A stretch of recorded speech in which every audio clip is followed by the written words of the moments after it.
juga report nanti ke safety manager yang ada di owner atau perusahaan induk.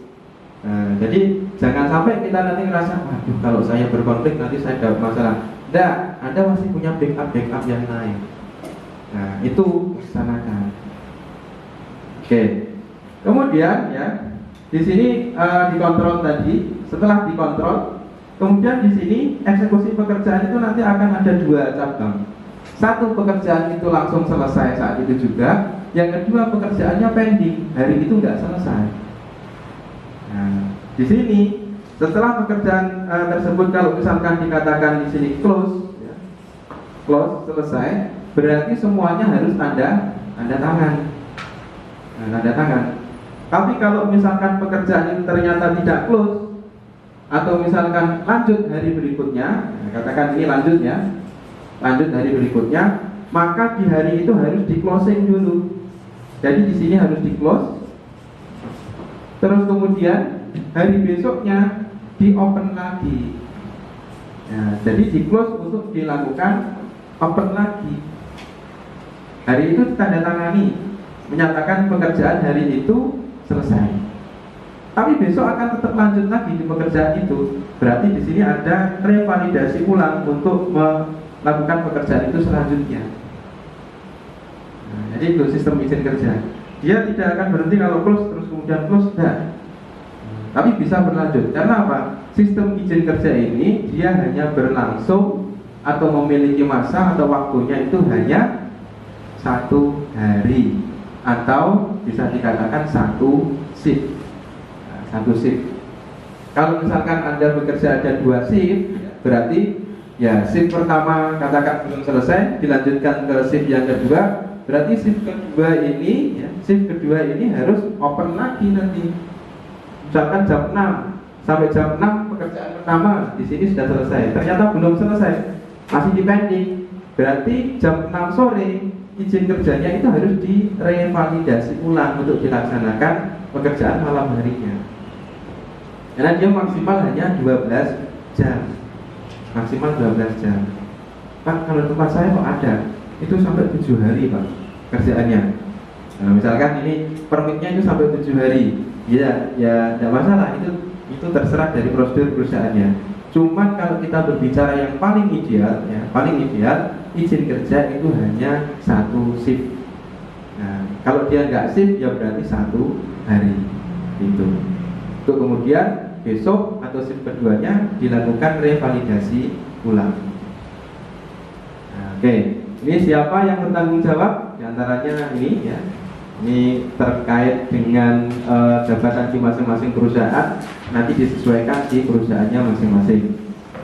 Oke.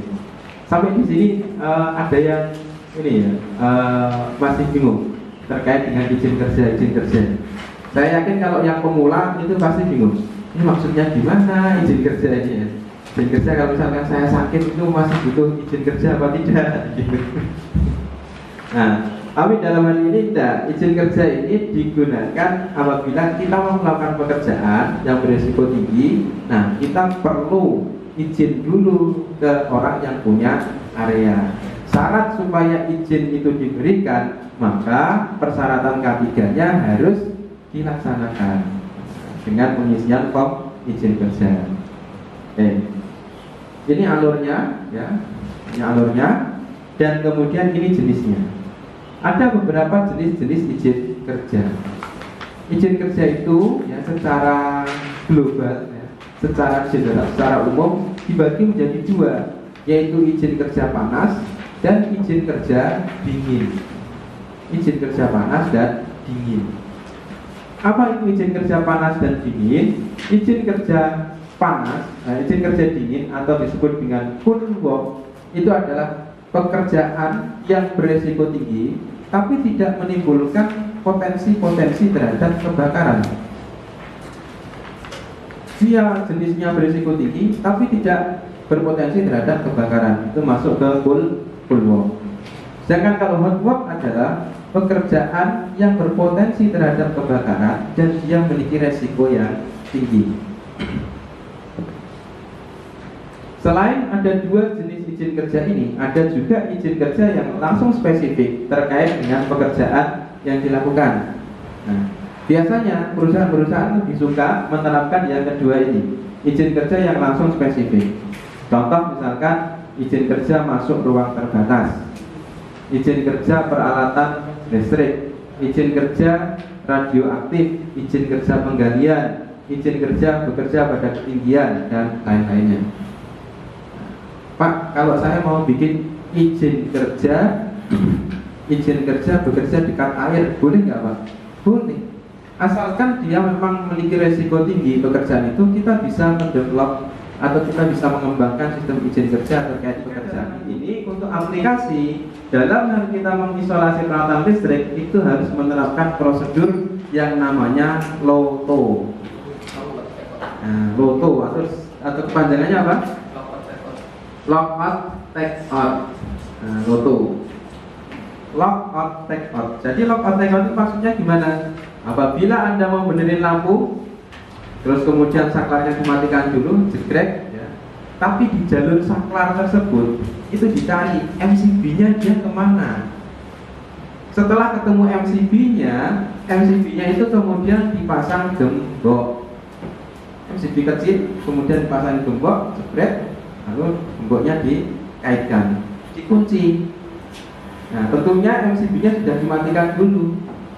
Nah, setelah dikunci, kuncinya Anda bawa, dan di gemboknya tadi dikasih tulisan jangan dioperasikan, sedang ada perbaikan. Nah, itu yang disebut dengan proses LOTO. Untuk bisa mengaplikasikan proses LOTO ini harus ada izin kerjanya. Izin kerja itu yang kemudian kita sebar ke orang-orang. Ini di sini ada perbaikan, jangan nyalakan. Ya. Khawatirnya nanti orangnya maksa, sudah digembok pula masih diputus juga gemboknya. Nah, jangan sampai gitu. Oke.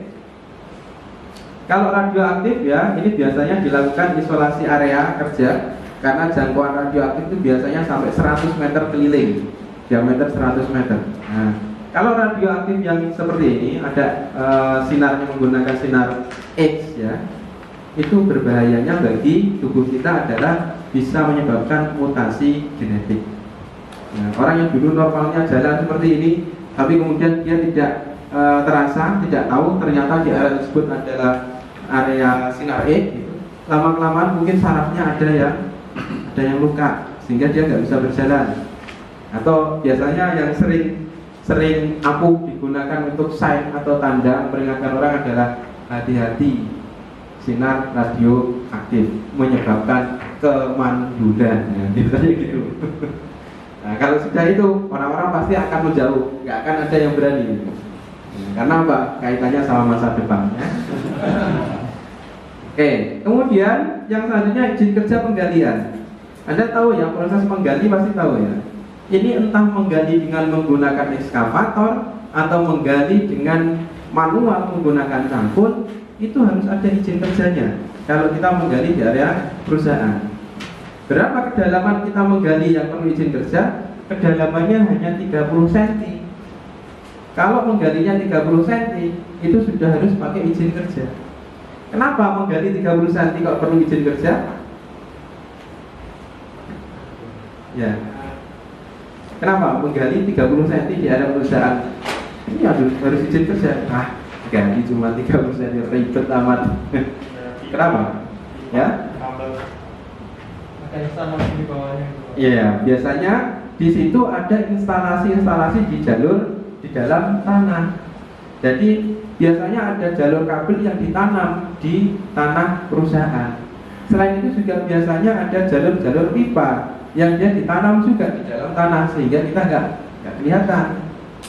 Pada saat kita nyangkul misalkan, ternyata cangkulan kita itu kena kabel sampai kabelnya lecet dan terjadi konsleting, bisa jadi di jalur kabel itu peralatan-peralatan yang dipakai itu bisa jadi langsung terbakar. Atau kalau enggak, misalkan pas tanahnya basah, kemudian cangkul kita basah sampai ke ujung, kita bisa ke setrum. Nah gitu. Nah sehingga ini berbahaya. Makanya menggali di area perusahaan 30 cm saja itu harus menggunakan izin kerja. Nah, izin kerja penggalian ini paling tidak diminta 72 jam sebelumnya atau 3 hari sebelumnya. Kenapa kok 3 hari sebelumnya ini harus diminta izin kerjanya? Karena apa? Pada saat mau menggali itu orang elektrik harus ngecek jalur kabelnya ini gimana, dia kedalamannya berapa jalur kabelnya. Nah, karena apa? Kabel kalau sudah ditanam biasanya akan terjadi naik turun kabel itu di dalam tanah. Kenapa? Karena tanah itu biasanya kalau dimuati oleh muatan tertentu dia ada yang turun. Kalau turun kabelnya ikut turun. Lalu karena di atasnya itu tepung, kemudian kan ditimpuk ya, tambal menggunakan tanah yang lain, sehingga kedalaman kabel yang dulunya lurus gini bisa jadi berkelok-kelok. Nah, itu dicek dengan menggunakan alat supaya ketahuan. Nah, makanya diminta di sini 72 jam sebelumnya untuk spare waktu bisa ngecek jalur kabel. Scaffolding dan juga ketinggian ini juga harus diproses izin kerjanya. Yang ketinggian berapa yang harus ada izin kerjanya? Yaitu yang ketinggiannya lebih dari 1,8 meter. Lebih dari 1,8 meter itu harus ada izin kerjanya. Pak, tempat saya itu 1,5 Pak. Ya tidak apa-apa, berarti lebih aman lagi. Pak, tempat saya itu 1 meter harus sudah ada izin kerjanya. Itu namanya kebangetan. Maksudnya di atas 1 meter aja perlu izin kerja. Kenapa? Karena full boda terus saja itu kalau kita gantung terus kemudian tambah tubuh kita itu pasti panjangnya lebih dari 1 meter. Seandainya 1 meter kita pakai full boda itu tidak ada fungsinya. Makanya ditetapkan 1,8 karena sudah distandarkan dengan panjang lanyard full body harness. Oke. Terus kemudian prosedur berlaku 12 jam. Prosedur ini berlaku selama 12 jam. Nah itu 12 jam artinya satu shift. Kalau misalkan tempat tersebut tidak pakai shift-shiftan, berarti dia melaksanakannya selama 1 hari. Jadi 1 hari penuh. Besok open permit lagi seperti itu. Oke, baik. Sampai sini dulu ada yang mau ditanyakan terkait dengan izin kerja. Ada gambaran nggak kira-kira? Ada Pak, mau tanya Pak. Ya. Ini kan untuk peralatan pembuatan permit space, tapi untuk apa? Tim pekerjanya. Itu apakah ada ketentunya sendiri Pak? Misalkan ada yang standby di luar, ada yang pekerjaan di dalam harus berapa orang, ada yang kan kemarin saya pernah menjumpai, soalnya ada dokternya Pak, ada dokter juga Pak. Ya. Itu langkah-langkahnya gimana Pak itu, yang standarnya? Oke. Secara umum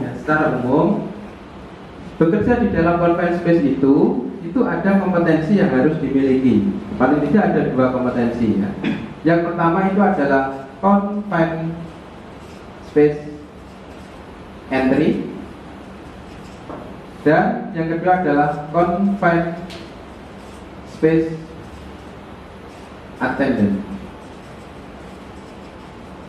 Nah, jadi ada confined space itu entry, confined space attendant. Confined space entry ini kalau di Indonesia kompetensinya adalah petugas utama confined space. Nah, kalau attendant ini adalah petugas madya confined space. Betul. Jadi apa yang dilakukan sudah betul. Orang yang masuk itu harus disertifikasi atau dia punya kompetensi sebagai confined space entry yang melakukan pekerjaan di dalam. Misalkan yang melakukan pekerjaan di dalam itu tukang las ataupun yang bersihkan area confined space, itu dia memiliki sertifikasi confined space entry. Nah, itu bagian pertama. Sementara orang yang jaga di luar, jaga di lubangnya itu adalah confined space attendant, atau dia memiliki kompetensi sebagai petugas madya confined space. Nah, terus kemudian ditambah satu lagi yang perlu, yaitu petugas pengukur gas yang ada di dalam confined space maupun yang di luar, yang disebut dengan authorized gas tester atau disebut dengan AGT. Dia yang kemudian ngecek, oh di dalam ini ada gas apa saja, di luar ada gas apa saja, oh berbahaya atau tidak, itu dari AGT. Nah, baru kemudian setelah sudah dicek ya, ini orang yang petugas confined space utama boleh masuk ke dalam, boleh melakukan pekerjaan. Nanti dia masuk ke dalam itu akan dihitung waktunya, dibagi berapa menitan, berapa jam, seperti itu oleh siapa? Oleh petugas madya. Karena petugas madya ini yang mengawasi dia bekerja di dalam sudah berapa jam ya. Oh waktunya keluar. Nah, nanti dia masuk ke dalam menyampaikan ini sudah waktunya keluar, keluar dulu. Terus kemudian dia mencatat pada jam sekian si A keluar, jam sekian si B masuk. Itu kontrol, yang mengontrol siapa? Confined space attendant. Jadi bagaimana cara membaginya? Orang yang masuk dan orang yang di luar itu bagaimana? Caranya adalah berdasarkan kompetensi yang dia miliki. Permasalahannya ada di tempat saya itu nggak ada yang punya kompetensi ini, gitu.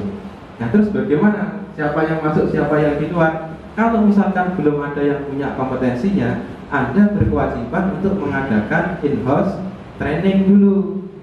Jadi di training dulu dalam kelas untuk disampaikan confined space itu ini loh, bahayanya itu ini. Terus kemudian kalau mau melaksanakan itu seperti ini caranya.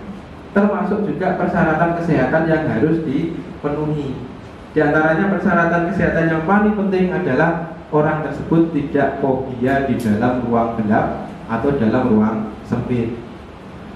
Terus kemudian dia memiliki hasil MCU, medical check up yang fit, yang fit disimpulkan oleh si dokter perusahaan, baru kemudian bisa masuk dalam confined space. Nah, seperti itu. Nah, ini pekerjaan dalam confined space sangat kompleks, sehingga pemantauannya itu harus secara terus menerus. Termasuk kita sebagai orang K3, gak semua orang K3 terus kemudian bisa menggunakan gas detektor. Gak semua orang K3 boleh masuk dalam confined space. Kalau dia gak punya kompetensi ini, seharusnya ya tetap aja gak boleh masuk confined space. Seperti itu. Oke? Ada lagi yang lain? Tidak ada ya? Izin keluar masuk barang gimana Pak? Kalau izin keluar masuk barang itu beda. Itu bukan izin kerja. Itu urusannya nanti sama bidang logistik, bukan bidang K3.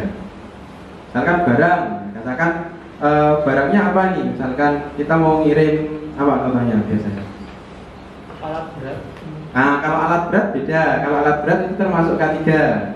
Saya kira barang-barang produksi, misalkan kita mau masukkan pesanan kursi, pesanan meja, alat-alat kantor, itu nggak ada hubungannya sama K3. Kalau misalkan terkait dengan alat berat yang mau masuk ke dalam perusahaan, itu biasanya tidak di-cover dengan izin kerja. Hanya biasanya kan ada surat jalan, terus kemudian masuk ke perusahaan. Dari perusahaan nanti menyediakan petugas K3-nya siapa untuk ngecek alat berat tersebut. Tapi itu tidak termasuk dalam prosedur izin kerja, kecuali alat berat itu sudah ada di dalam perusahaan dan mau dipakai. Nah itu biasanya baru ada izin kerjanya. Kalau cuma masuk keluar itu urusannya biasanya hanya masalah inspeksinya saja. Oke? Ada lagi? Yang lain? Enggak ada? Kalau tidak ada silakan dibagikan form izin kerja.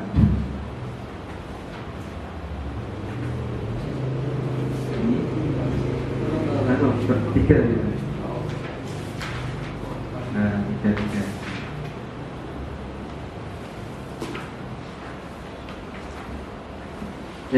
Terlampir itu adalah form izin kerja, contoh dari salah satu perusahaan.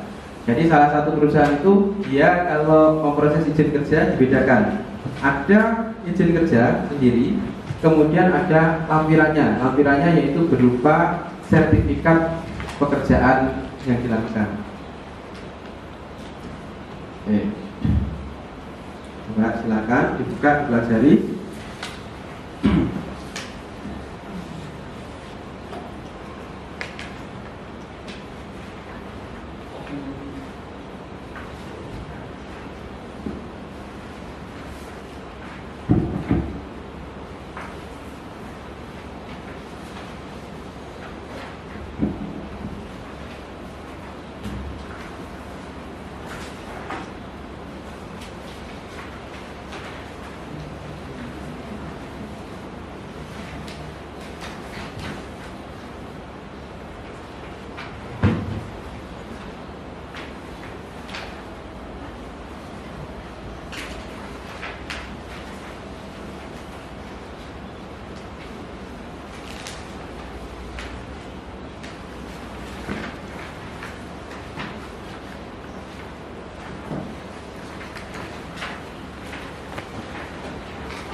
Oke,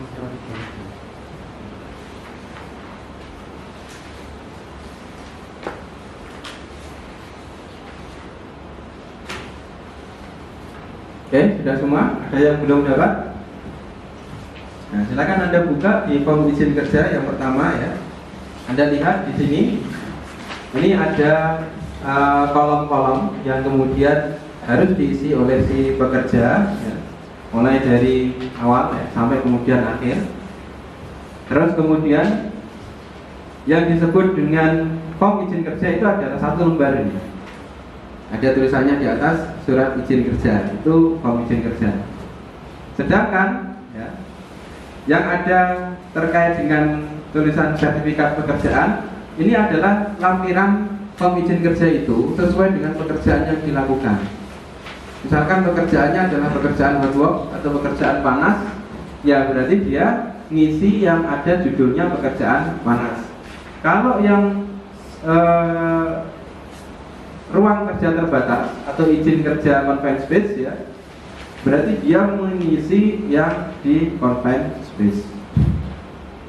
Oke. Nah, seperti ini dan seterusnya dan seterusnya. Di situ yang dibagikan jenisnya ada apa saja?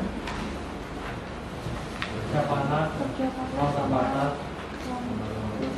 Kerja panas dan ruang terbatas. Oke, coba. Ini saya kasih case ya. Silakan kemudian diisi ya izin kerjanya. Nanti izin kerja itu kan isinya cuma centang, tanda tangan aja. Nah itu nanti dikasih nama, itu dikumpulkan kepada kami ya, untuk kami lampirkan juga dalam portofolio ujian. Seperti itu. Oke, case-nya untuk kerja panas ya. Kerja panas. Pekerjaannya adalah pengelasan,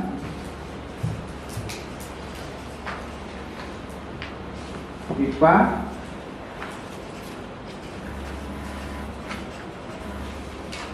hidran, pengelasan pipa hidran. Jadi kalau Anda tahu ya, pipa hidran itu kan cuma di atas tanah aja. Nah, di atas tanah. Nah, itu kemudian bocor dan sini dilas. Nah, dilas seperti itu. Terus kemudian yang kedua untuk ruang terbatas. Pekerjaannya adalah pembersihan tangki minyak, kapasitas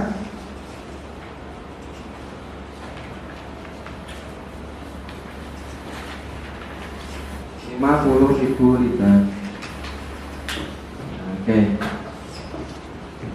Di sini kita bagi ya, bagi dua kelompok saja. Satu nanti mengerjakan yang ruang terbatas, ya. Satu mengerjakan yang kerja panas. Cuman nanti silakan dalam proses pembahasannya kedua-dua form yang dimiliki itu sama-sama diisi semuanya. Sehingga apa?